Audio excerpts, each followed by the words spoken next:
Ratchet & Clank is a fantastic franchise that debuted during the PS2 era. It's been around for decades, with each release refining its superb formula. Exotic weapons, expansive universes, wacky but equally interesting writing, this series checks off the boxes in every way imaginable. In today's video, I'll begin a trophy journey with me platinuming the very first game while doing other titles in forthcoming videos. Sit back and enjoy my narration, along with the soundtrack I made for it. I have 35 trophies to collect in total. You typically have to do multiple playthroughs in this game to unlock everything. I'll stray from that and keep everything within 2 playthroughs. More on that when we get there.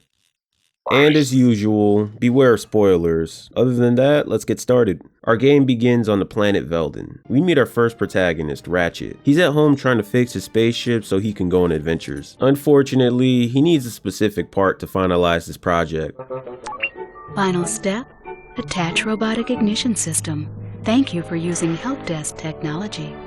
A robotic ignition system. We then transition to a nearby planet to get introduced to our second hero. Not him, not him. No, dude, these robots suck electronic balls. Hold up, wait, there he is. After getting rejected from the assembly line, XJ0461, serial number B5429671, sees what this game calls an infobot and checks it out. His kinfolk is closely monitoring him. He is disgusted by what he sees. Our fun-sized metal buddy realizes he has to do the dash on these robots. He hits them with a Scooby-Doo maneuver and escapes the facility. He's being chased off the planet.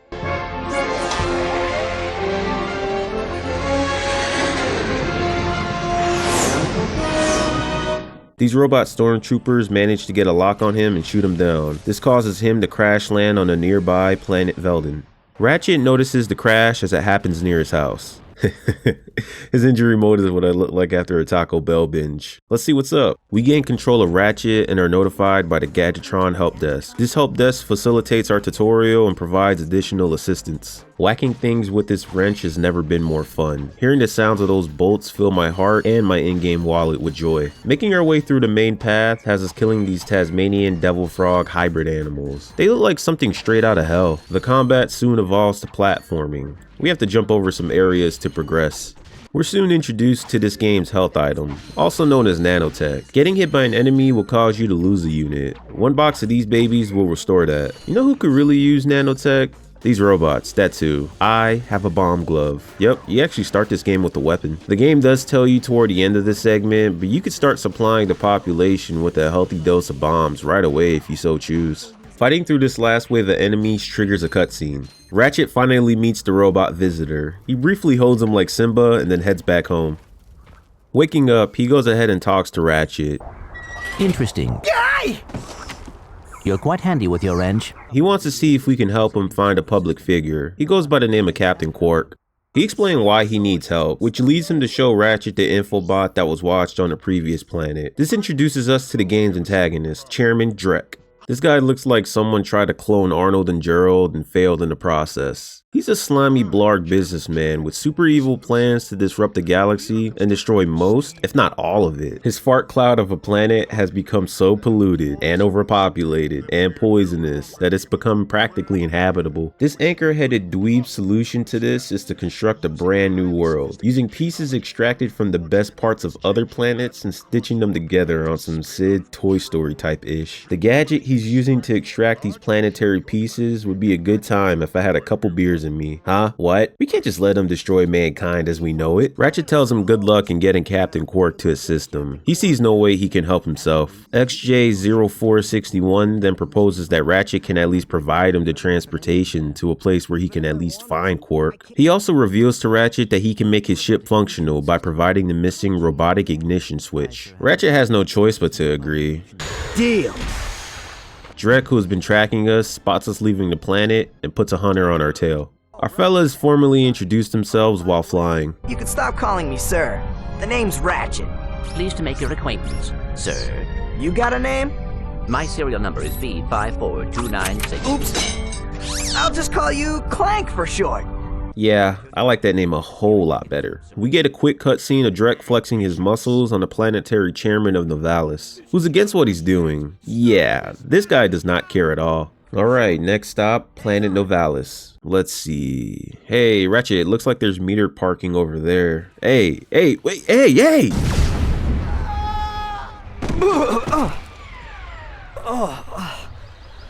Clank? Where are you? Oh, sorry about that. Well, that's unfortunate. With us crash landing on this planet, we'll see what's on offer. However, it seems like all hell is broken loose. Hopefully there's someone here we can at least talk to.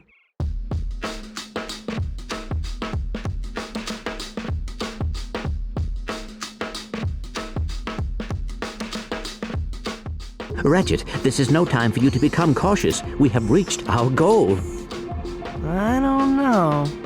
There's something fishy going on here.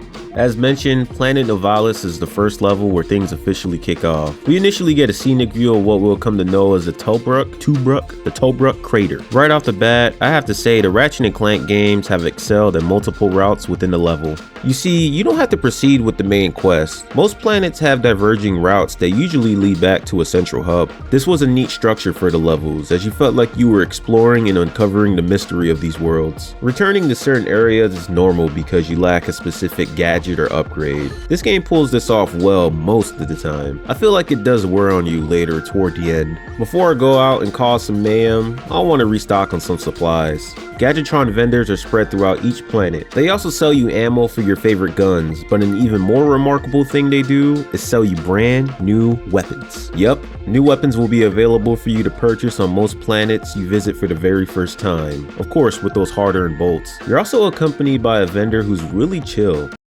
Hi there, Fuzzball. There's nothing more to say, I just like the company he keeps me. Buying a new weapon gives you a neat celebratory cutscene with a dash of fanfare. Most things are reasonably priced, and you'll be able to obtain most of the stuff by the end of your playthrough. Alright, let's head down and see what's up. Burning buildings, structures getting bombed, ships frantically flying, and craters all over the ground. We're pitted against yellow robots that shoot arm cannon projectiles, with a limited range. There's also these fodder bird bots. Strangely, the landscape you're running through has a zen aesthetic. I would love to see what it would have looked like without it being a war zone. At the end of this path, we encounter that Chairman Drek was bullying earlier. He's scared for his life and just wants to be left alone. He offers us an infobot. Sir, we're not assassins. Hold on, let's see what he's got. Man, this dude Ratchet said, no, Clank, let's run these pockets. This new infobot shows a commercial featuring Captain Quark. It's an advertisement for Al's Robo Shack in Metropolis on the planet Kerwan. This is our first introduction to Quark. He seems very charismatic and confident. He also has a balls for a chin. That's pretty sweet. Our heroes agree that heading there to meet him would be a good course of action. The chairman was relieved that Ratchet & Clank didn't harm him. He even gives us a complimentary courier ship to travel in. Before leaving this planet, let's check out what's in store for us. Going into this cave leads to a platforming section. Ratchet will slide down the running water like a slip and slide if you mess up. Soon we'll be in what looks like a maintenance room full of pumps, steamy pipes, fans, enemies, and boxes for us to break. This location is where I received my first golden bolt. Gold bolts are hidden all over the planets you'll explore, with 40 total to collect.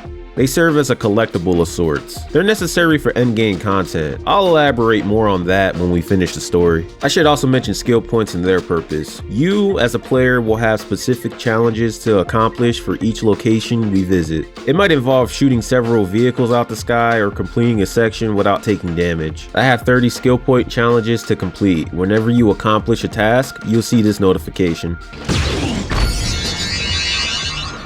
Most of this game's trophies are tied to these different objectives. I'll show them along the way as I progress through the story. Once we reach the top and enter a room, we're greeted by a plumber with a rather large derriere. And blast it! Look, plumber's crack. What did you just say? I said, look, the plumber's back. This homie is a staple of the Ratchet & Clank series, and he's always there when you least expect him. He wonders why we aren't trying to evacuate here since there's a conflict outside. He'd like nothing more than to leave, but lacks the bolts to do so. Piquing our curiosity, we begin to barter with him. He presented us with an infobot that was available for purchase. Upon buying that infobot, the plumber pieces out. Did he just slide down a sewer pipe? Ratchet, don't act like you weren't just playing in that doo-doo water yourself, my brother. You'll do the same because it's the quickest way out of here. The infobot shows us a video of two guys in a Mayday ship situation. Skid McMarks, a pro hoverboarder, and his talent agent. The planet they're flying over is firing SAM missiles at them. One manages to hit their ship, causing them to crash land on planet Iridia. We'll have to check out that place at some point.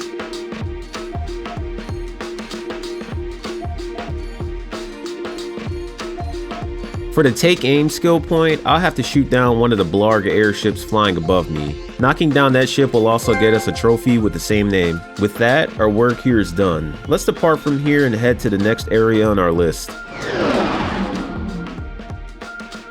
As the name implies, Metropolis is a bustling, futuristic city that always seems to be in rush hour. Literally up in the clouds with these buildings scraping the sky, you'll be a goner if you don't watch your footing. It would be a good time to mention that the soundtrack to this game is pretty dope. It perfectly encapsulates that sci-fi high-tech feel. It's a nice blend of orchestral music mixed with synthesizers and breakbeat.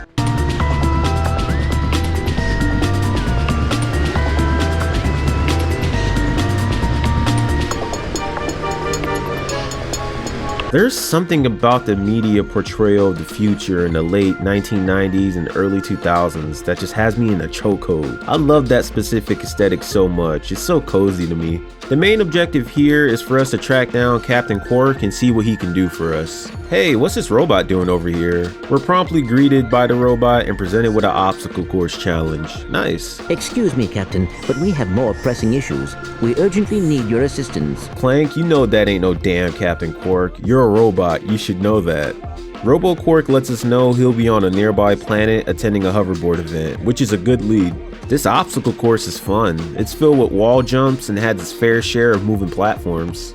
When scaling this structure, I can't help but be in awe of the city around us. The fact that it's 3D is what sells it for me. I know it was never really meant to be explored, but the fact that it's there really makes your imagination go wild. That's what I love about these games from this era. It gives you that right stimuli to spark that curiosity and world building inside you as a player. At the end of this course, we'll encounter a robot that comes off as a ruthless health nut. Let me introduce you to Helga von Streissenbergen, another reoccurring character in the series. When I was competing, I would devour courses like that for breakfast. Bet that's not all. She's a fierce person. She critiques our course run, labeling it as weak. Despite that, she still has to give us the reward Quark promised us, a swing shot. This metal whale wants us to pay bolts. We should be getting it for free. Sweet. I bet Captain Quark uses stuff like this all the time. Ha! Real men can swing without silly toys like that. And real robots aren't lazy because, you know, they're mechanical. The swing shot, a staple of the Ratchet Clank series. I'm sure it's in every game in some way or form. It makes Ratchet go from Lombax to Spider Lombax, allowing you to attach to predetermined orbs, making for some fun and, on rare occasions, challenging platforming. The Quarktastic skill point requires us to destroy the robot Quark that greets us at the beginning of the course. I need some heavy weapons to do this.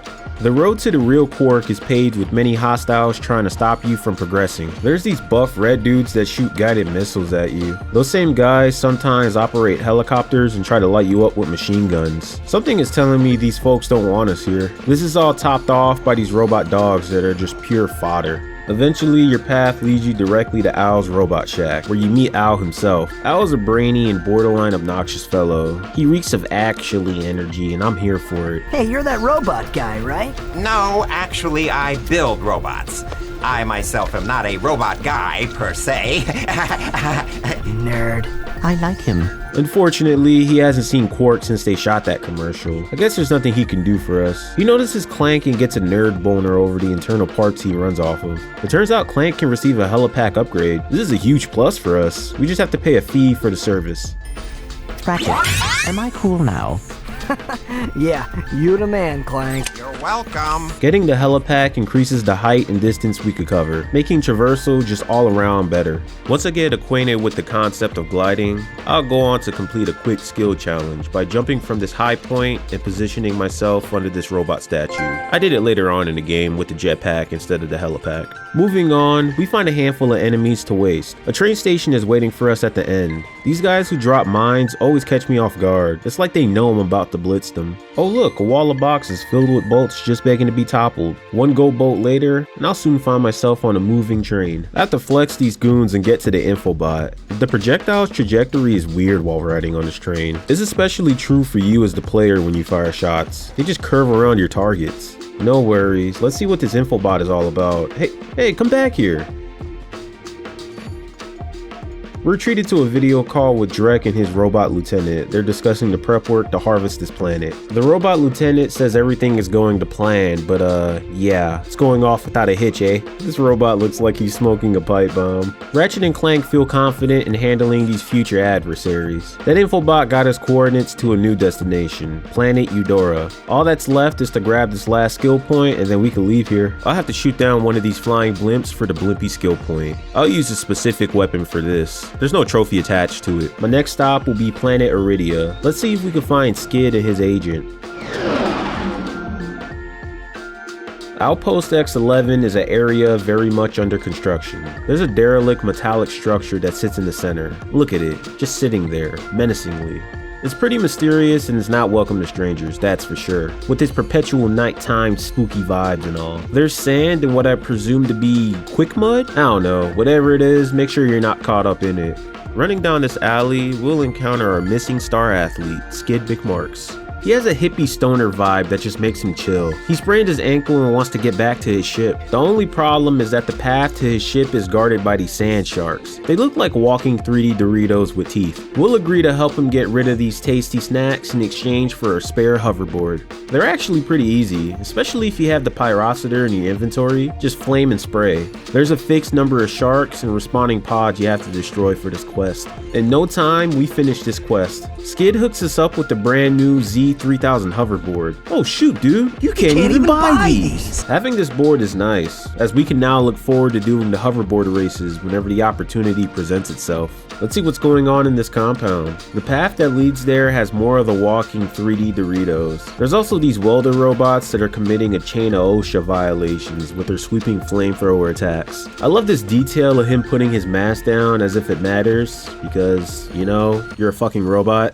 When we enter the compound, we're faced with the fort. I'm a bolt magnet, so I'm following this path. Would you look at that? It's another swing shot course. Alright, let's get swinging, boys. This course holds your hand at first and then lets you fly free. I like the addition of conveyor belts. They add a nice touch to the platforming. For some reason, I keep forgetting about this being an abandoned compound. It feels like you're on a movie set and the theme is a night city, but in the future. The swing it skill point requires us to utilize the swing shot in this room without touching any of the platforms. At the end of this course, we'll come across a brand new gadget, the Trespasser. Find the applicable station and you'll trigger a minigame. You have laser beams on a ring. You have to rotate those rings, making sure the attached lasers hit the right receptors. If all the receptors are green, then you pass.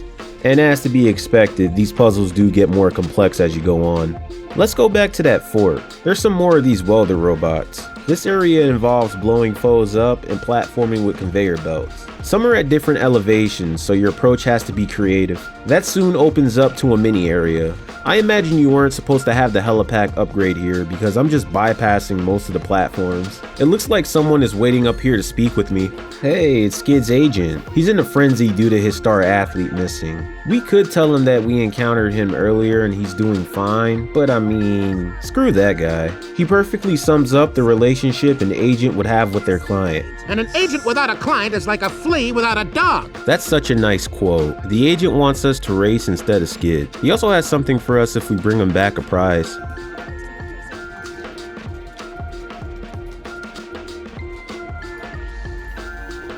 All I need to do for the transported skill point is destroy 3 ships flying over the compound using a long-range weapon. I'm done with this location. Let's grab any golden bolts and head to our next destination. I hope everyone has their hard hats with them. This is the logging site. Right off the bat, I love the track that plays here. It just screams Futurama OST B-side.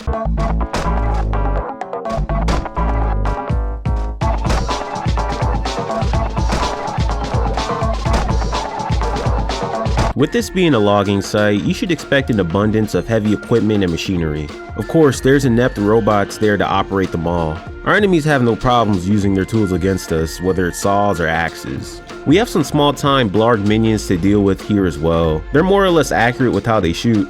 Soon enough, we'll encounter these huge lumbering machines that will love nothing more than to chop us up. I think I'll just send my agents of doom to negotiate with them. At the end of this path, we get a new weapon, the suck cannon. Getting this weapon also got me the trophy, very sucky.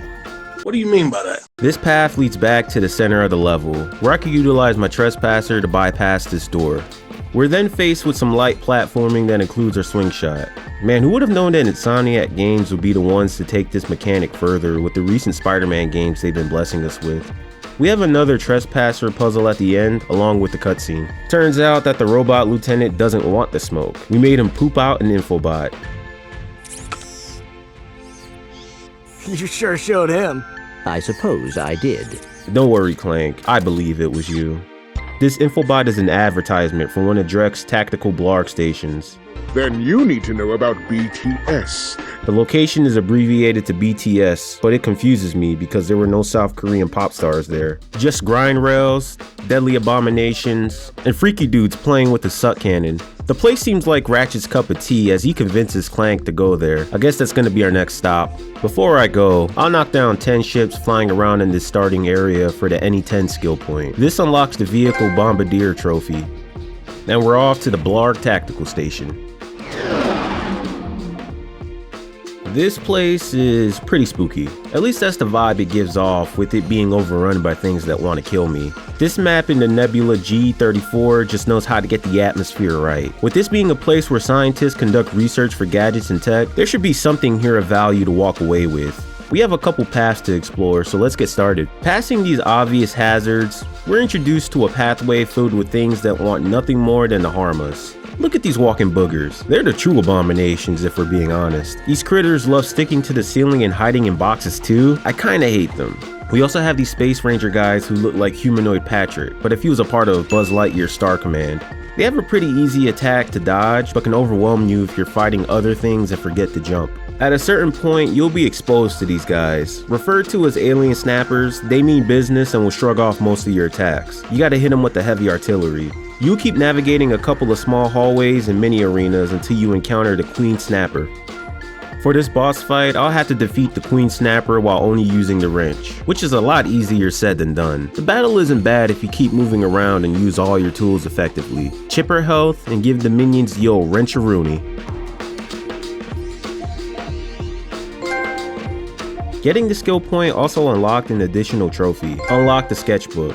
This is given to you after earning your 15th skill point. You're treated to some lovely sketches and early drafts of what the characters and environments were thought up as before they were finalized. This is also accompanied by informative text that gives further context. In the next room, we'll encounter an engineer who works here. He's showcasing his latest invention to us. He's also selling it for the employee discount. This cost me 2,000 of my precious bolts, but they are essential for progressing. Let's grind out of here with our new shoes. This gadget is another staple of the series. Certain portions of the game feature it, and every time it is featured, it's always a good time. You'll see me use them plenty as I play through this game. Since this is space, Ratchet can't go outside since he needs to breathe. This leads me to going solo with Clank for the first time, and it's alright. I'll just go ahead and say it. I'm not the biggest fan of these sections. It just comes down to the pacing of them. Everything just becomes slower and drawn out. Whether it's platforming, combat, heck, even running around, it all just feels like more effort. It's like 3 or 4 Clank steps are equivalent to a full Ratchet step. Compared to Ratchet, who's deadly and agile, you're just small and adorable. These are also spread throughout multiple titles, so if you hate it here, I have bad news for you. They got better and more tolerable as time passed. One thing about these sections is the minions you can recruit. It exemplifies the whole strength in numbers concept, as you need them to defeat bigger enemies or sacrifice them to the door gods. Making it to the end gets us a new gadget that'll be very useful in our journey, the Hydro Displacer. It can remove water from predetermined sources, allowing me to transfer it when needed. I'm back, So you are. and I found this. Hey, cool. It's what is it? A hydro displacer. Great. I always wanted one of those, I guess. Starting my next objective, I decided to check out this decommissioned ship that is nearby. It's decommissioned and sitting up here alone for a good reason, right? Right?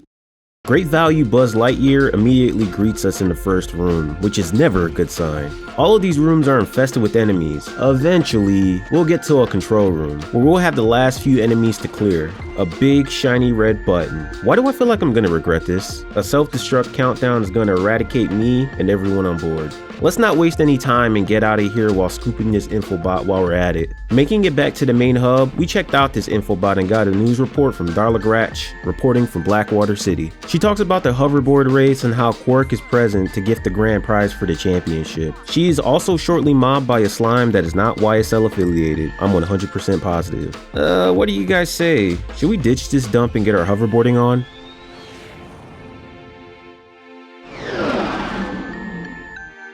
This Blackwater city is in the top 2 for cities using the name Blackwater. Newsflash, it's not second. We have to be extra careful here because the water is not your friend, especially the water on the city's outskirts. The goons are out in full force here. These dudes got tanks. We also have a lot of slimes to deal with. Little do they know, they call me Mucinex out in these streets. Let's catch a taxi and see what's going on downtown. Pure chaos.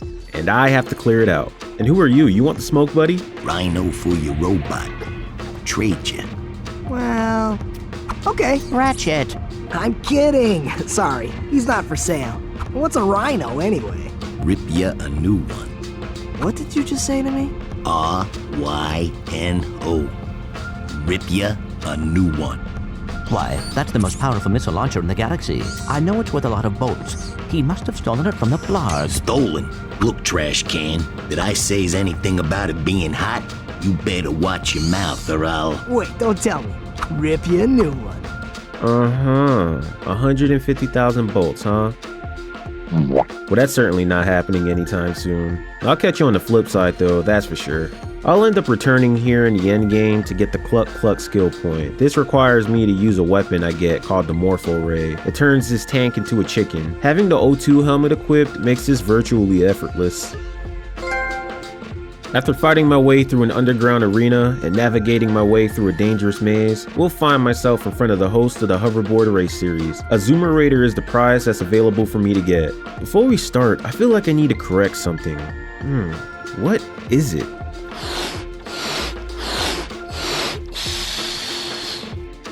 Yeah, that's better. The initial race itself is pretty standard. You could perform tricks but aren't incentivized to do so now, other than for showing off, I guess. Hit all the boost stations available and be the first across the finish line to win. Our prize is a Platinum Zoomerator. This neat device evolves how we use our hoverboard. It converts the tricks we perform into usable boosts, which gives these races replayability, and we can also use it for a future race. Obtaining the Zoomerator is also what the agent of Skid is looking for. He wants it as proof that you won the race. As a result, he'll give you a new gadget, the Sonic Summoner. This nifty device summons a sand mouse at predetermined destinations, in which they'll assist you with your combat endeavors. I gotta admit, I always use it like once or twice and then totally forget about it. I think it's because the locations are well out of the way anytime you do want to activate it. Before I depart from these races, I'll hop back in to grab a couple of skill points. For the tricky skill point to unlock, I have to pull off the Twisty McMark's air trick. This requires you to input a certain combo. Truthfully, I just use the finger noodle strategy and eventually get it, along with the trophy.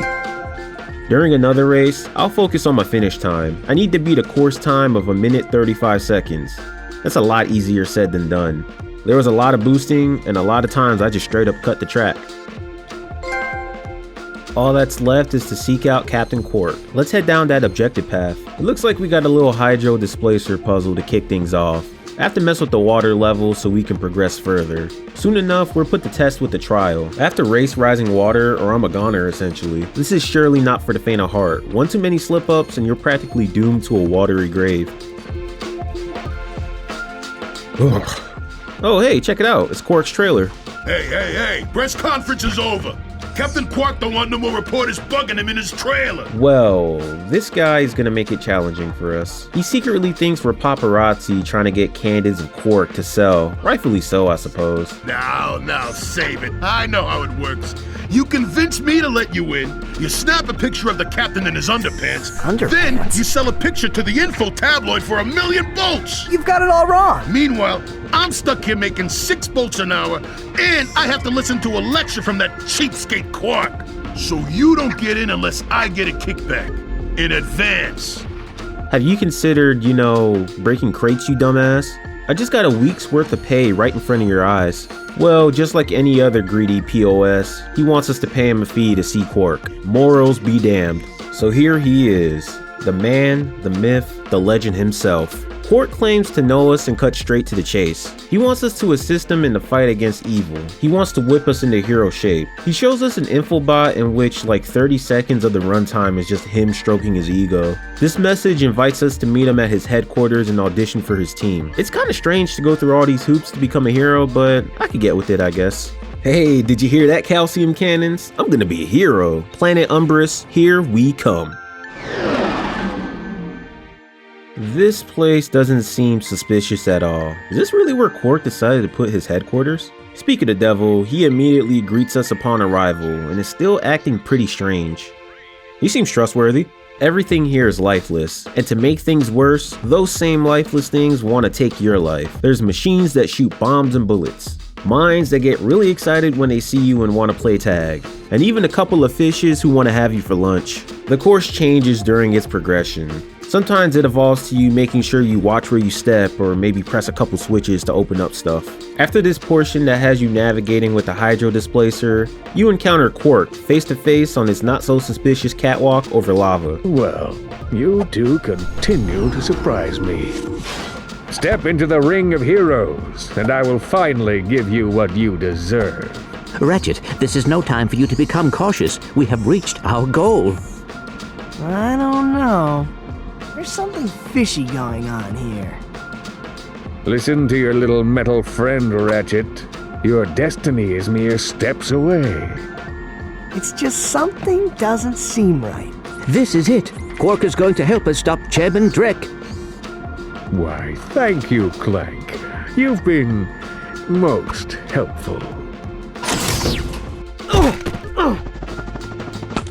Get off of me, you idiot! I love it when a plan comes together. I knew it. I knew I couldn't trust those balls for a chin. It was a good old setup. Quark has been in cahoots with Drek this whole time. I'm the official spokesman for Drek's new planet. I can't have you two getting in the way of my comeback. This isn't over, Quark.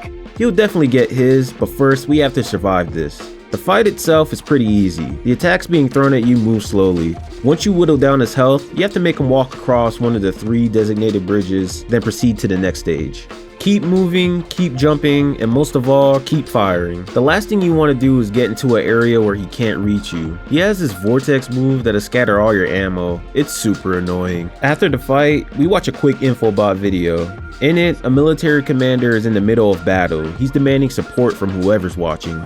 Clank is all for it, but Ratchet is reluctant. At this point, he's fed up with everything that's happened. All he wants now is just to get revenge on Quark. Up until now, he's been cynical and self-serving. He has every right to be honest, but right here, he just comes off so aggressive and so unlikable. Ratchet, this is not like you.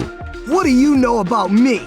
You've spent this whole time looking for Quark. You don't know anything about me.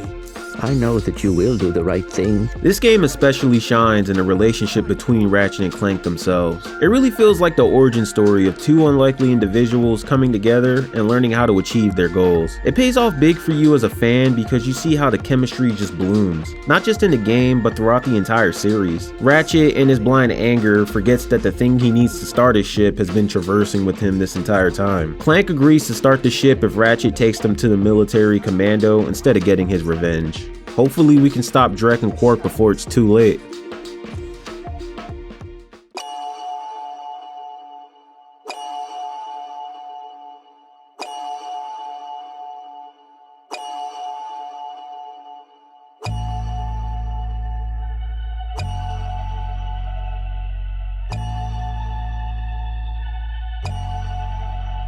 A classic. That must be the ship that will transport the bomb. You think? Great work, Detective. Next stop, Planet Battalia. Add attention, you deserting maggot! The next time you soldiers try to go AWOL, I'll shoot you myself! Look, I just want to... Zip it, worm! You see those bombers? If you don't get to the turrets and knock those ships out of the sky, this whole planet's gonna be rubble! Meet me at the city entrance! He needs our help. Yeah? Why don't you go help him? Into another trap. Well, go on. Go fight some evil. At least I'm not a coward. Whatever.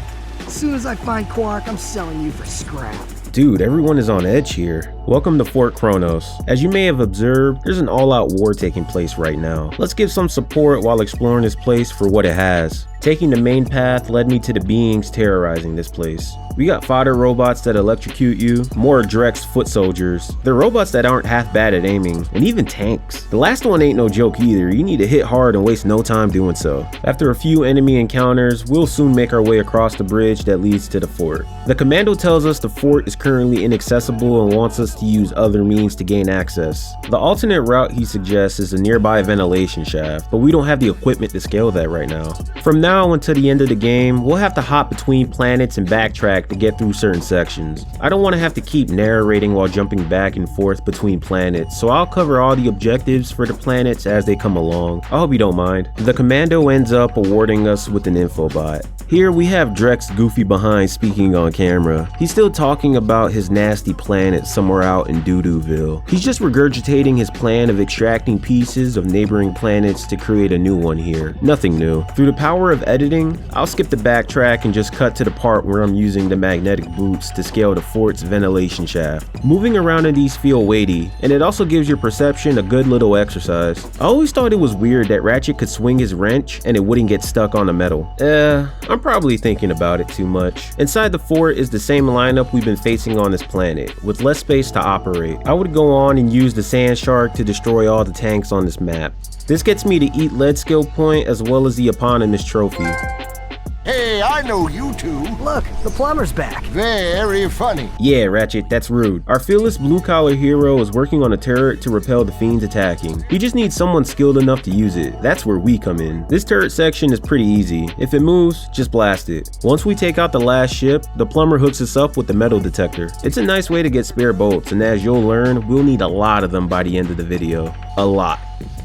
While I'm here, I may as well shoot down a Blarg mini fighter for the accuracy count skill point. Heading back, we have ourselves a grind rail section to get through. I always love these gameplay portions. Even if the nature of it can be a little trial and error, it just always has a nice flow to it overall. Plus, it feels like you're getting a mini tour of whatever location you're doing these at. I have to run through this same course without taking any damage for the jumper skill point. We'll encounter one of the commando's deserters when we finally reach the end. I joined the army to get money to go to college. I never knew I'd end up in a war. Go figure. Oh, the irony, my friend. He just wants to get home to his family. He offers us an infobot, for a price of course. Give me some bolts for bus fare and it's yours. Huh? What kind of bus fare costs this much? That could be bolts toward a new gun. The following infobot shows us footage from a scientist conducting an experiment on planet Gaspar. He's testing a pilot helmet and wants to demonstrate it for Drek. Yeah, it went about as well as you think. Ratchet and Clank both share their reasons for going there and put it on their radars. With that, it's time to leave here and see what we can find at our next destination.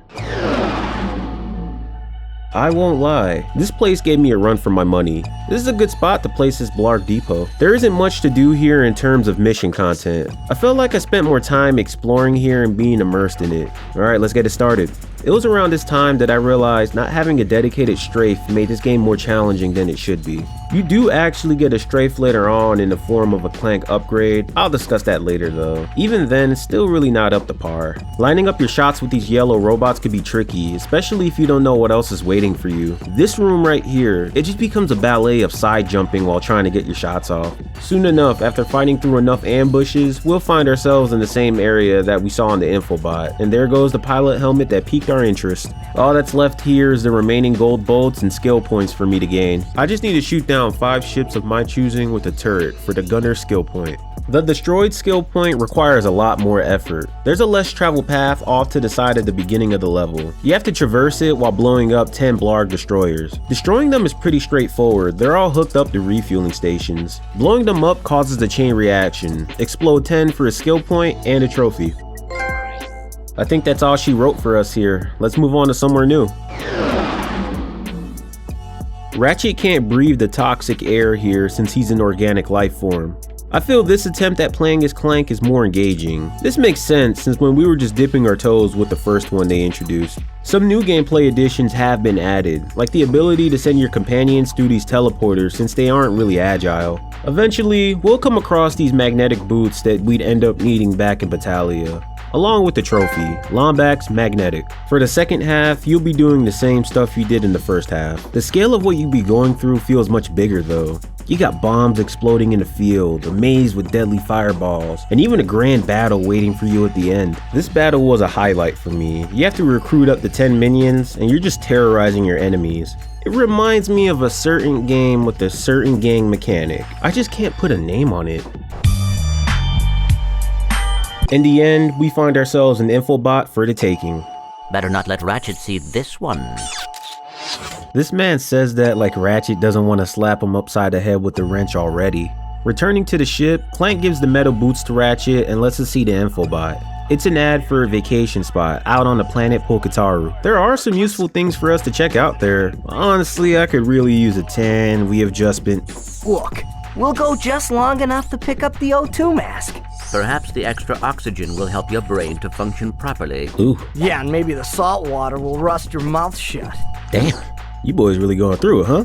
Before I take that trip to Polkataru though, I want to cover exploring this place as Ratchet. It feels completely different. You feel that scale, especially with how large it was when you were running around with Clank. The environment feels miniature now, which is oddly impressive to me. I have to say they handled the scaling in this game really nicely when it comes to environments and just objects in general. Of course, all this is possible because I took that quick trip to Polkataru to get the mask, but I'm here through the power of editing. The main path we have to take here has us tiptoeing around these clawed monstrosities. They're tough as nails. They're accompanied by these little blue snitches that float. They have nothing better to do but be a nuisance, so you have to waste them before they set off an alarm. You get a chance to get revenge on one of them while getting a skill point in the process. I just have to snipe one through this pipe. Oh hey, a trophy. And of course, we have our space foes from the evil Patrick Star clan to deal with here. Yeah, they're not the smartest, but come on man, they're trying. It seems like some of these guys are stepping up their game with each subsequent planet, but some manage to take 2 steps back in that same regard. You know, come to think of it, they're all kind of stupid in their own special way. If you use the taunter behind a force field, these guys will just charge at you while killing themselves in the process. Oops, that doesn't look like it's healthy for you, Ratchet. Oops, neither does that. Up until now, I've only had 4 hit points worth of nanotech, which has been pretty good. You typically lose 1 nanotech point each time you take damage. To my surprise, there's a vending machine that dispenses this stuff in a can, which permanently increases my total health. Now I have 5 hit points in nanotech.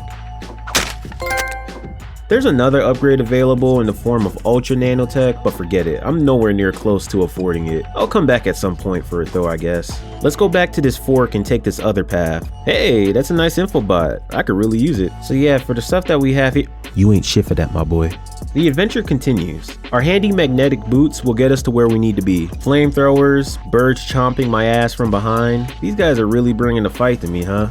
Oh no, I'm not falling for that BS again. After this mini gauntlet, I'll retrieve my next infobot. The video shows Chairman Drek. He's just casually talking about dropping a nuke on an innocent planet. He wants to put his own planet in place of the other planet's orbit path. Nothing unusual. You know, sometimes I forget he has a ponytail. This just adds to his scumminess. He reeks of a con man. I mean, just look at him. Would you let him sell you cloud insurance or something? Finishing that infobot gives us coordinates to planet Hoven, where we'll have to stop that missile. I want to catch waves first. The Jawai Resort is a vibe. Minus the deadly creatures and oversaturation of enemy ships, I would take a vacation here if the universe's fate wasn't in jeopardy. We're greeted by a local who's in distress because of Drek and his antics. His Blarg homies have been dumping toxic sludge into the ocean. This is doing gnarly things to the wildlife. Not good for business. Our primary objective here is to escort him and take out the Blarg ships flying around up above. He has a fighter jet waiting for us on the other side of the resort. We'll use that to blast those ships out of the sky. He offers us the O2 mask as a reward for helping him, which you saw me use through the power of editing as I return to Orxon for the Ratchet objectives. The path to get there is littered with these orange pufferfish that are deadly in large enough numbers. There's also this creature I don't know how to describe other than a squid with a transparent ball sack for a head. Ironically enough, this place is one of those rare instances where the suck cannon works perfectly. It practically trivializes facing the orange pufferfish. It also lets you use them as ammo for the Squidward testicles you encounter. One thing I'd like to point out here is how dynamic the game's soundtrack is. It takes that electronic breakbeat jungle formula and gives it some island flavoring. I mean, man, just listen to these drums.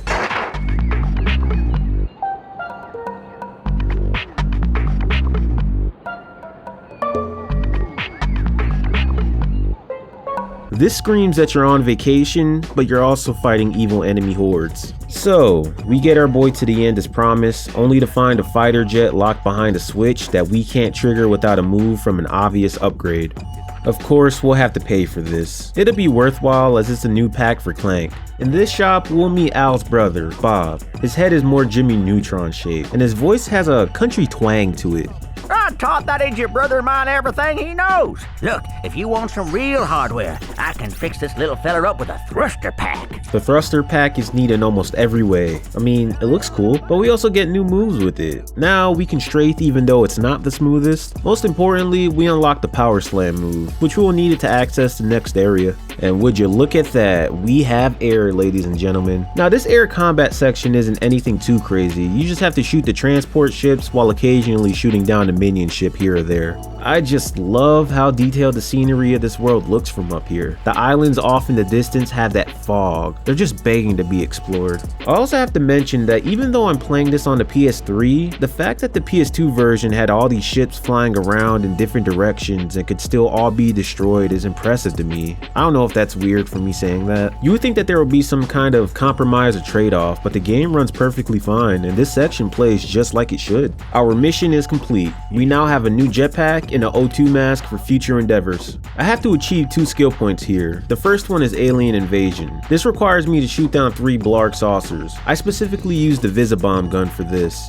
The other skill point that I need to get is Buried Treasure. I'll need to blow up every explosive crate that's found underwater. It's something made incredibly easy by a future upgrade of Clank that I'll talk about in a few as well. Another skill point, another trophy. Alright, let's tackle this other objective. We have to utilize a teleport that takes us to the local sewer system, of course which we're gonna explore. There's a fair share of swimming with Trespasser and Hydro Displacer puzzles. Along the way, we'll have to take care of the disgruntled Mucinex gang that doesn't want us here. There's just something satisfying to me whenever I break these guys down. It's like they're a stack of booger Russian dolls. What, bitch? At the end, we meet up with that scientist from the Blarg research station. He's shirtless with goggles on in the sewers, but he acts like we're the suspicious ones. Sure. He's looking for a substance normally found on this planet, but has been tough to find due to Drek's antics. The scientist then proceeds to try to hypnotize us with his persuader invention, but to no avail. The only thing it's gotten for him is discounts from Gadgetron vendors, which is a waste for him, but could actually be a positive for us. He then asks us to acquire some raritanium for him in exchange for the persuader, to which we agreed. The only thing is that it's not found here, but on a nearby planet that goes by the name of Hoven. Skipping ahead and getting the item to him will get us the trophy and those discounts. As mentioned earlier, it's such a godsend to have this. Okay, it's time to end my vacation. Let's head over to planet Hoven. That must be the ship that will transport the bomb. You think? Great work, detective. H to the O, V to the EN is this game's token snow planet. Time to disrupt this bomb facility's operations. You gotta love how Ratchet reacts to the cold weather while Clank scratches his head because he's bored. You know, Ratchet avoided repeating this mistake by always wearing the right clothes before leaving the house in future games. In the beginning, you have more of the same enemies, specifically the Blarg small soldiers that shoot single straight projectiles. This game recommends that you strafe here, which is useful once you get the hang of it. But you see, strafing in this Ratchet & Clank is nothing like the others. The only option you have for strafing is using your thruster pack to hover side to side. I guess it's fine for what it is. You better be prepared to use it in encounters because your enemies will not be generous to you. The logical part of me wants to believe that the developers and programmers didn't think that they would need to grant Ratchet the ability to sidestep and maneuver with ease. The imaginative part of me thinks that Ratchet doesn't understand the concept of lateral movement. It's foreign to him. The ankles of 2002 Ratchet would get turned into jelly if he played me in a game of basketball. Now, if you don't mind me, I'll frantically run around in circles with my flamethrower for these ankle biter enemies, creating a wall of fire that does the trick. This netted me a skill point and a nifty trophy, Pest Control. While going to the main objective, I see a little path taking me into a cave. We have a pretty sizable Hydro Displacer puzzle for ourselves. This isn't difficult, but a little monotonous because you have to swim to each destination constantly. I always felt this series excelled at presenting those kind of circumstances to you, especially on a first time playthrough. You think, man, can Ratchet swim any faster? The answer is yes. Yes, he can. You see, upon completing this puzzle and making your way to a shop at the end of its path, you meet somebody. I'd like you to meet Edwina, let's just call her Ed. She's a total simp for Clank. If we stayed here longer than we did, she'd probably try to romance him. More importantly, she fits us with a very helpful upgrade. You're funny too. Yeah, looks aren't everything. You be nice.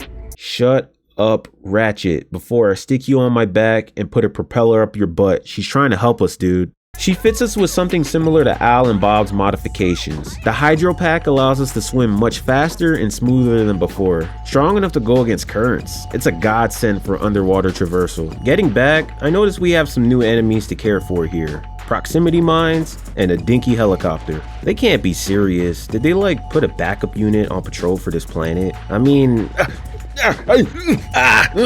Yeah, I handled that like a pro. Touche game, touche. Advancing on, I mow down anyone that comes my way. Nothing is gonna get between me and that planet buster.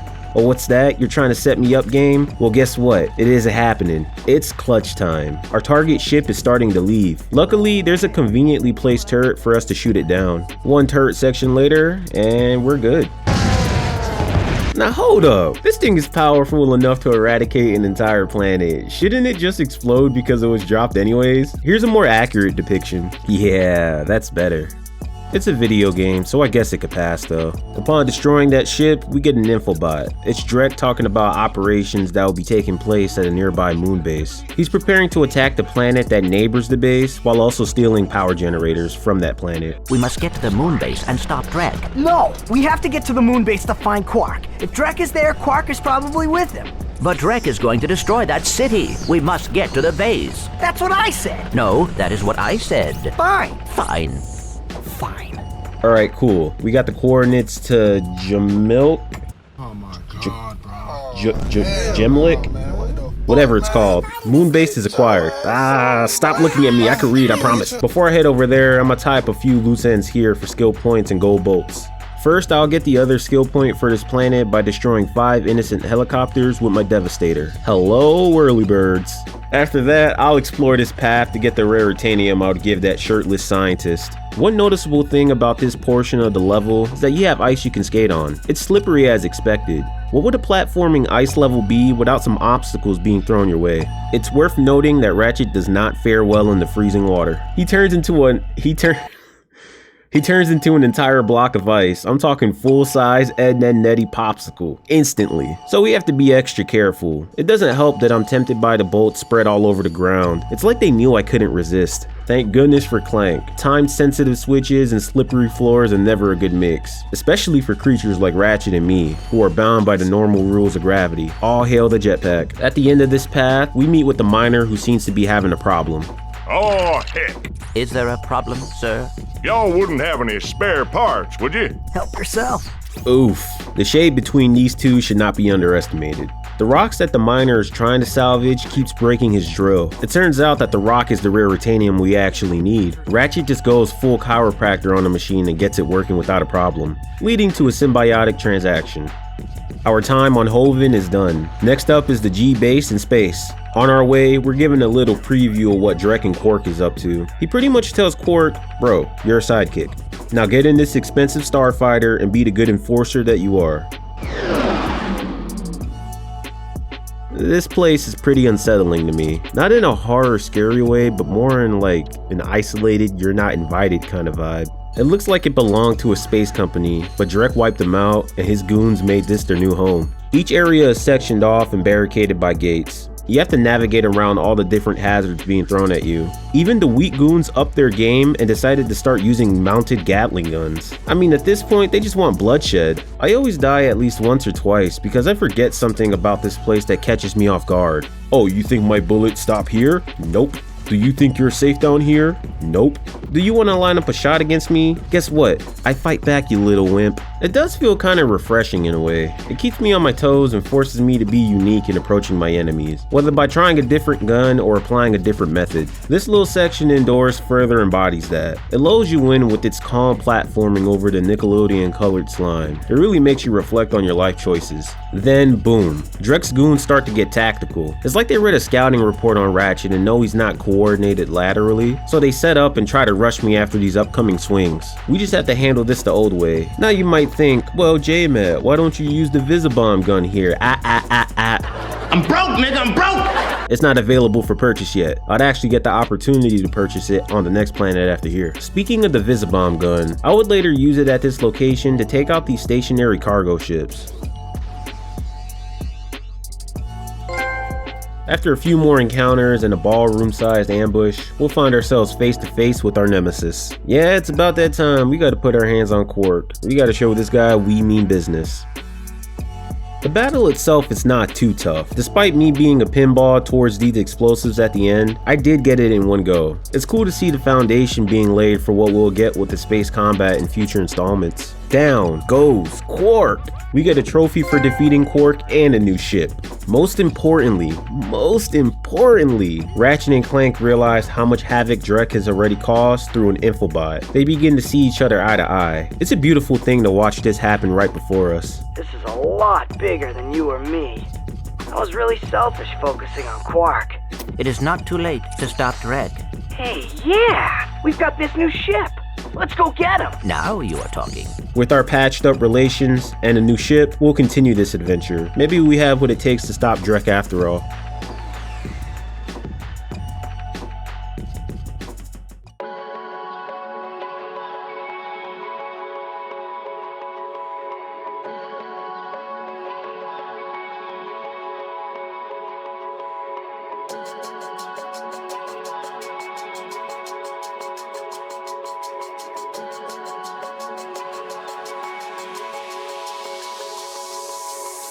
Ratchet, are you alright?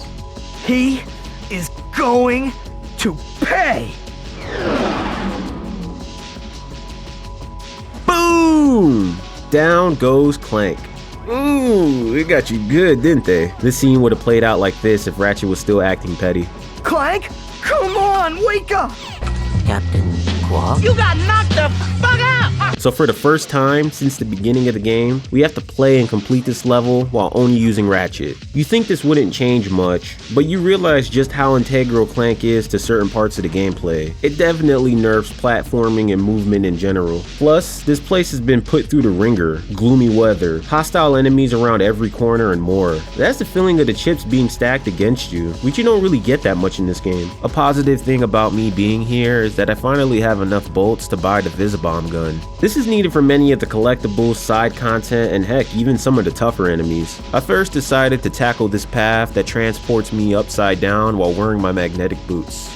I don't know if it's just me, but my perception flies out the window watching Ratchet get carried upside down like this. We have more slippery floors and strong crosswinds to platform through. This hits completely different without a jetpack to save me. It's sections like this that remind me how checkpoint dependent we are in some games nowadays. While not difficult, you might make a mistake somewhere along the line in this area, and it will put you back. I always wondered how this part of the game looks for people who speedrun this title without exploits. If you rush here, you could very well set yourself behind if you mess up. We run into a familiar face at the end of our path. Captain Quark! Where? Come on, Quark, I know it's you. Yeah, he's down bad since that boss fight. Ratchet wants to find out about Drek's whereabouts through Steve. He ignores that request, instead opting to push a Gadgetron product onto us. It's a nifty PDA device that grants us access to a portable weapons vendor. He already sells the products we have access to through regular means. The catch here is we have to pay an additional fee for all the items listed because the device can be accessed wherever, whenever. Next, I did some more side exploration. In my opinion, this is where your metal is truly tested. The biggest op you have here are these sentry bots that patrol. If they detect you, it sets off stationary turrets that can be dodged easily if it's maybe one or two you're dealing with. They can be quite a powerhouse when bunched up together. There's also these little fellas that tase Ratchet. You have to be at the top of your game here. Ironically enough, the toughest enemy I faced here was by and far myself. Do you see, Clank? Do you see what you've done to me? You spoiled me. You spoiled me so well. My reward for getting to the end is obtaining a new gun called the Morpho Ray, eventually turning the enemy I'm focusing it on into a chicken. The primary objective here isn't anything special. You deal with those robots that have that ranged sweep attack a lot here. If you go far enough though, they return to their shelter. Not cool. Things like this is the price I have to pay to save the galaxy, I suppose. Oddly enough, they don't fire out the gate, so you can rush them and take them out in chunks in most areas. Yeah, take that. We have another grind section to look forward to here. Oh, what's this? It's time for a chase. Those same robot enemies that are brave enough to initiate this actually fall to their own stupidity. They crash into these electric gates like that's gonna serve them well. Forget the assault and attacks on the city. What's even the purpose of these being here? At the end, we meet a wacky scientist who I believe is either shell-shocked from the war going on drugs, or both. Whatever it is, I'll take two of whatever he's having. Even after the cutscene, he just disappears. My theory is he killed the actual shop owner and is trying to assume his identity. He has something of use though, an infobot for the planet Core 2, Plank's home. I say Plank? Clank's hometown. The infobot is just an advertisement for a robot you know we're gonna have to destroy. Look, it has a red eye. Gamer logic tells you if a robot has red eyes, 9 times out of 10, it's an enemy that wants to kill. Look guys, I don't make the rules. The new destination has been set. Before I go, I'll clean up some skill points here. Shattered glass requires me to destroy all the blue street lamps that are pretty much found at the beginning of the level. I'll get the Vandal trophy for doing this specific challenge. The blast 'em skill point is for destroying 3 Blarg bombers randomly flying through the city. A simple task.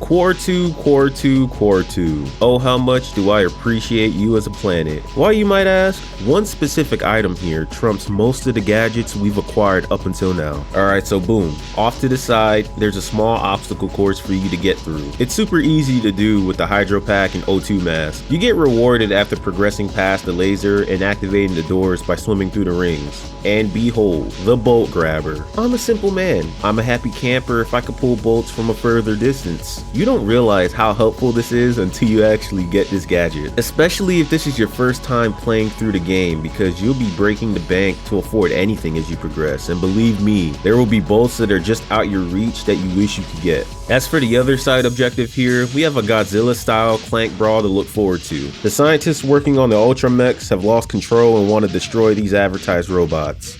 Yeah, go figure. Fist, missiles, and bombs. They're all on the menu here. I think what we get here is more than enough. It doesn't overstay its welcome. These become increasingly ambitious in the other games, a little bit to their detriment, but here, this is the perfect sampling size. The scientist awards us with an infobot for the planet Kalibo, whatever it is, the third. We'll see what's in store for us there, since this is yet another planet that requires you to leave and return when you have the appropriate gadget. The gadget in question is the Holo Guys. It turns Ratchet into an adorable robot that fits among the enemy ranks while infiltrating the robot factory for info. Luckily, this is the last time we have to backtrack for the story. I forgot how much of this game is just you flying back and forth between planets to finish objectives. It feels like it's the whole second half of the game. The only reason why I won't cut ahead here is because there's a major plot development that takes place when we return to Core 2. And I'd rather get everything else out the way before the finale. So with that being said, we're off to our next destination. Before we arrive, we spot Drek briefing his elite soldiers in a desperate bid to stop us. Let's see what we're working with.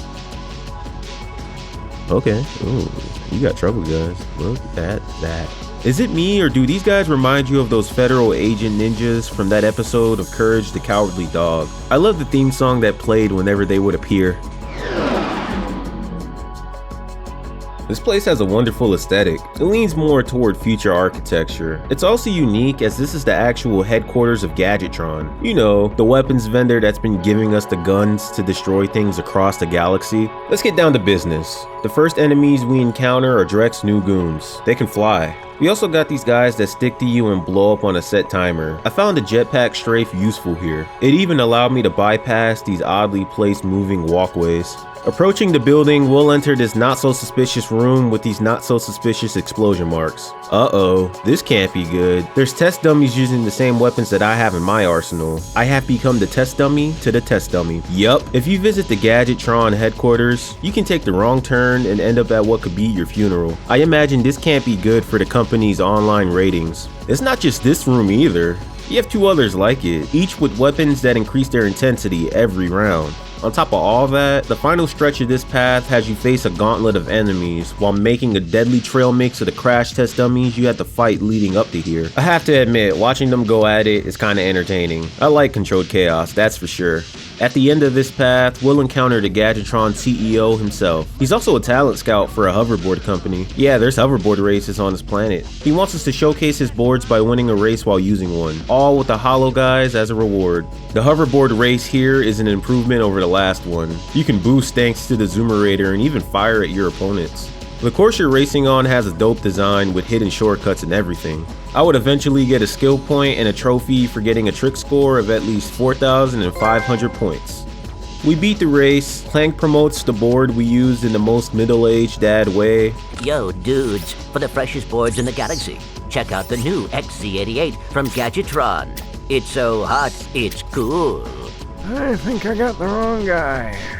And we get the Hollow guys. More on that specifically when we return to Core 2 to use it. It's time to grind on some rails. Whoever's the supervisor of operations really has it out for us. The way the rails don't connect lets me know this probably doesn't even meet safety requirements either. I would eventually get a skill point for completing this entire section without taking damage. At the end, we come face to face with the actual Gadgetron help desk girl. You know, this person, or robot. This is big. Imagine you're saving the Earth from an alien invasion, and you happen to come across Susan Bennett, the original voice of Siri, the voice millions have heard on every iPhone. Truly amazing. Ratchet is kinda let down. Oh, man. He's been getting bricked up this whole time by a robot. Clank goes ahead and shoots his shot anyway. Come here often? She hooks us up with the cool device called the Map-O-Matic. It highlights secret areas you may not have visited on your game map with the green color. No secret goes unfound. It's very useful for those wanting to get every collectible. Let's go back to Core 2 and infiltrate this factory. Now, for the Hollow guys, there's a caveat to using it while here. You see, you're trying to trick the robot guards on duty, so you have to use it long enough to be granted access to certain areas. Get caught and alarms go off, along with these indestructible orbs that attack you. Surprise, they'll waste no time in killing you. However, when using the Hollow guys, your movement is significantly reduced, meaning you'll have to go in and out of it to progress at certain parts. Eventually, it becomes quite a bit of platforming with a stealthy strategy to know when and when not to use it. At the end, we meet Clank's actual mother. She's of the same race as Karen from SpongeBob, but she only talks through text. They have a heartwarming mother and son exchange. She also provides us with an infobot. Hey, look! A sister!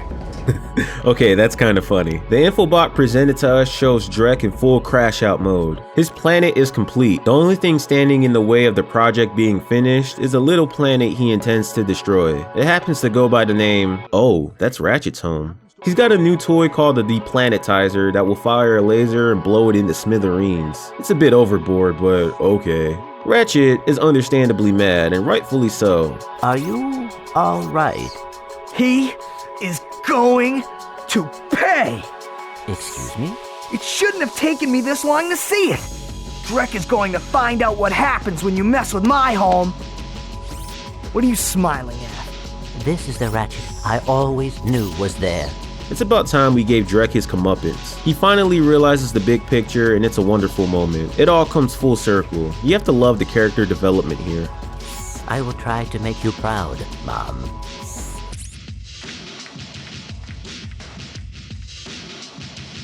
It's such a good cutscene, and she didn't even speak a word. It would have been awkward if these guys couldn't read. Coordinates to Drek's fleet have been acquired. Let's get this over with. This place is pretty straightforward as to what we have to do. Teleport from room to room until we destroy Drek's weapon of mass destruction. The moment-to-moment gameplay consists of you running through corridors while dispatching any robot guards and dogs. While you don't need to use the hollow guys all the time, it's needed in very few specific areas. If you're quick on the draw, it doesn't really matter most of the time. It is required for a few of those doors that are blocked by the force fields. It's worth trying to kill every enemy you encounter, as destroying all of them eventually got me the sneaky skill point. At a certain point, you have to traverse outside, but soon learn that the lasers you're trying to destroy are firing off at 100%, blocking the path you need to take. We'll have to divert our route to see how we can take care of that. Oh look, a conveniently placed spaceship. You get a little space shooter section that has you destroying the lasers blocking your path. Taking this lift brings us to a room with 2 doors. One is filled with robot guards, harmful lasers, and robo-dogs that want nothing more than to take a chomp out of my cheeks. They are guarding a precious gold bolt. The other potentially has Drek. The keyword is potentially. He's not here. We do have a helpful infobot that fills us in. Not only is he on Veldin, but he's just posted up at Ratchet's crib like it's nothing. Man, the balls on this guy. We gotta stop him. We're gonna need all the resources available for this because the next planet will be our last one. This means a few things. First, I'll complete all the tasks here, getting the remaining gold bolts. The other thing to do here is to get the other skill point for navigating this underwater course. The catch is, we can't take any damage, and it's time. If the time runs out, we're fried. Lombaxes don't fare well with water and electricity. That electricity doesn't count for some reason. I'll take it anyway. My reward for completing this challenge is the Careful Cruise skill point and a trophy. I also obtained a gadget called the Codebot. Of all the items I have in my possession, the Codebot is probably the most underwhelming. It can only be used once to unlock a specific room. Further researching it, I saw that it was supposed to have much more of a presence, but time constraints forced the development of it to be short and sweet. With all that said, using it is required to collect the gold bolt for 100% completion. Let's begin the majority of our endgame cleanup before the big showdown. I'll head back to every planet and grab every gold bolt since I have all the tools and gadgets to do so now. Returning to these locations with us all geared up feels so nice. It really feels like we've progressed and have become stronger. We also get to test out our new weapons on old foes too. I also took this time to get that nanotech upgrade back at planet Orkson. This gives me an 8 whopping hit points to work with. This should be illegal. Man, Drek really did a number on this place. Doesn't seem like it did too much to disrupt Ratchet's home. We do have our toad enemies with whom we're familiar with. Drek hasn't reduced the ecosystem, but actually added to it. Tanks, airships, those floating federal agent ninjas. Speaking of those fellas, I used this time to grind out the last skill point. I had to kill 10 of them with my wrench. Not in one life, thankfully. I didn't realize this, but I read online that you could use a decoy glove to distract them, which makes too much sense. Oh well. Killing this last guy was a 2-for-1 deal. I got all 30 skill points, unlocking the aptly named Skillful trophy.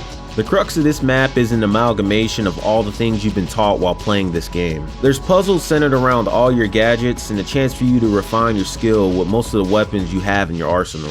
While running through this gauntlet, I managed to grab the last bit of golden bolts for the Bolt Commando trophy. We might need to rethink our strategy here, boys.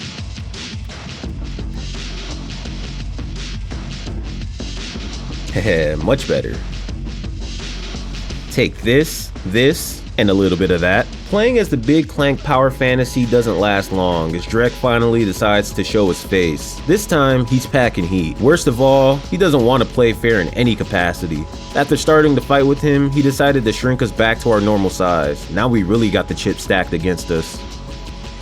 I really like the use of the swing shot here and how it's incorporated in this boss fight. The platforming mixed with the high intensity makes this engaging. You're just constantly on the move. It helps that we got that nanotech upgrade because the lack of checkpoints mean we have to make every action count. We eventually reach our final stage where the stakes become very clear. This cycle initiates a countdown that will flat out just destroy the world. Naive Clank still thinks he can reason with the guy. Drek makes his intentions crystal clear. It was always about profit and personal gain. He intends to keep this cycle of just disrupting and destroying lives for as long as he can. It's a wrap for this clown. I'll terminate any countdown he initiates and dump all my ammo into him. I have to do this for the universe at this point. This fight became increasingly trickier trying not to get hit. Rushing him is the last thing you want to do. Knowing when to close in and keep your distance becomes a must. That Gadgetron PDA came in handy for sure. I got the exact ammo I needed at the crucial moments. With 1 unit of health left, I finished him off with everything I had. Goodbye and good riddance.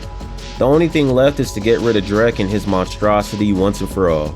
We destroy the planet, but the debris comes back flying at us, knocking Ratchet and Clank off the platform. Phew, that was close. Clank, you can pull us up now. Ooh, that doesn't look good. To be broken. Broken? As in, fall to our deaths broken? Yes.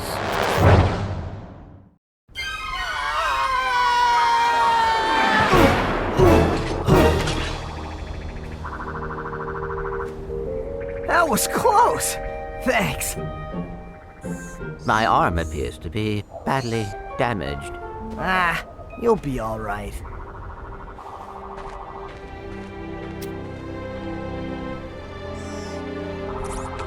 Dang, Ratchet, you just leave him hanging like that after all we've been through? Even knowing what happens ahead of time, this scene always tugs at my heartstrings. Just thinking that this could have been how things ended, but that's not this reality. Hey, Tin Can!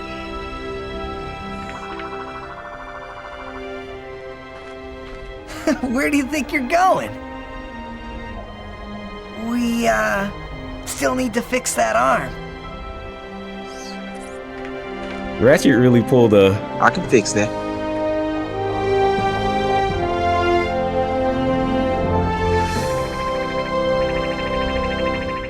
And an iconic duo is born. Man, what a fantastic title. Playing stuff like this always gives me the warm fuzzies. And this is just the first of many adventures from these guys I can't wait to cover.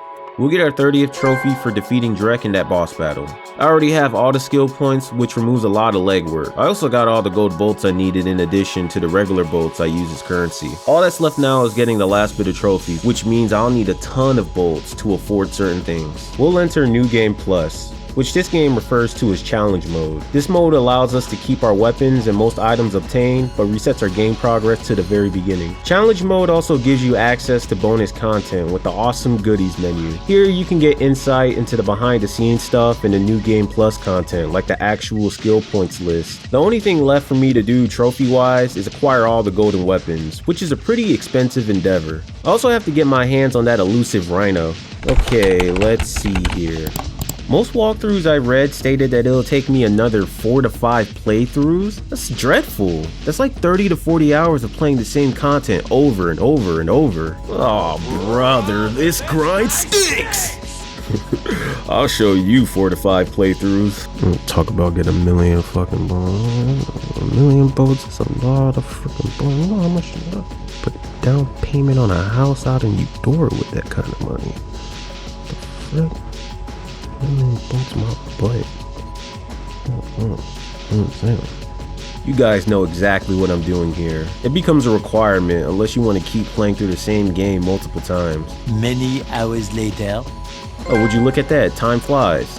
All that's left is purchasing the required weapons, and I'll have the platinum. Unlocking the Rhino nets me 2 trophies, one for completing my weapon arsenal and another for actually getting the Rhino. The Rhino functions exactly how you think it would, like a dream. Watching this go from its original form to what it becomes in other games is like tuning into season 1 of a show that you know is just gonna have a legendary run. Last but certainly not least, purchasing all the gold weapons. Ratchet & Clank made turning your guns golden cool, even all the way back in 2002. But there is something that's better than all this gold. A platinum. Yes, we have made it to the very end. Be on the lookout for the soundtrack I made for this video. I'll try to get it on streaming services as soon as possible and announce it as soon as it's ready. And if you liked this video, then you should go ahead and check this one out. It's a game similar to this one. I think you'll enjoy it.